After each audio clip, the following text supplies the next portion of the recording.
ഉടനെ വരുന്ന കർമ്മ. ഓക്കെ, സോ കർമ്മ ഇഫക്റ്റ് എല്ലാവർക്കും അറിയാം. എന്ത് ചെയ്യുന്നു അതിൻ്റെ ഗുണം അല്ലെങ്കിൽ ദോഷം ലഭിക്കുന്നത്. ഓൾറൈറ്റ്, സോ 2 കാർഡ്സ് ആണ്, number 1 card and number 3 card. ഒരു കാർഡ് ചൂസ് ചെയ്യുക and I tell you what is your karma. So number 1 choose ചെയ്ത പ്രേക്ഷകർ, നിങ്ങൾ base chakra, that is root ചക്രയാണ് എടുത്തിരിക്കുന്നത്. സോ നിങ്ങൾക്ക് വരുന്ന കർമ്മ ഇസ് മണി.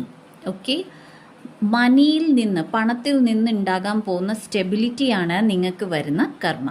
ഓക്കെ, സോ നല്ല കർമ്മം ചെയ്തിട്ടുണ്ടെങ്കിൽ, പണം വഴി മറ്റാൾക്കാരെ സഹായിച്ചിട്ടുണ്ടെങ്കിൽ, ആൾക്കാർക്ക് ഒരു ഹെൽപ്പ്, അത് ഏത് രീതിയിലും ആകാം, ഡയറക്റ്റ്ലി പണം കൊടുത്തിട്ടാകാം, അല്ലെങ്കിൽ പണം കൊണ്ട് വേറെ സാധനങ്ങൾ വാങ്ങിച്ച് അവർക്ക് കൊടുത്തിട്ടുണ്ടെങ്കിലും ഈ ഒരു കർമ്മ നിങ്ങൾക്ക് ലഭിക്കുന്നതാണ്, ഇതിൻ്റെ ഗുണം ലഭിക്കുന്നതാണ്.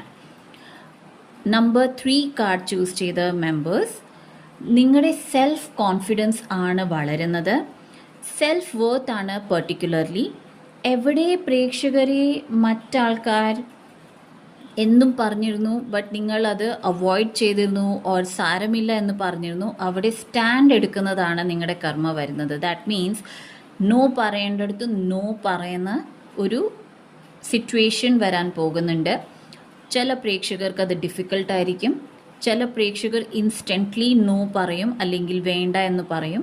ഓക്കെ, ചില പ്രേക്ഷകർ അവരുടെ ആട്രിബ്യൂട്ട്സ് മീൻസ് നിങ്ങളുടെ ക്ലോത്തിങ് സെൻസ് ആകാം, പേഴ്സണാലിറ്റി, എങ്ങനെയാണ് നിങ്ങൾ മറ്റാൾക്കാരുടെ മുമ്പിൽ പ്രത്യക്ഷപ്പെടുന്നത്. ഓക്കെ, അവിടെയൊക്കെ മാറ്റങ്ങൾ നിങ്ങൾ കൊണ്ടുവരാൻ പോകുകയാണ്. So that is a karma you are going to get in a beautiful way. All the best.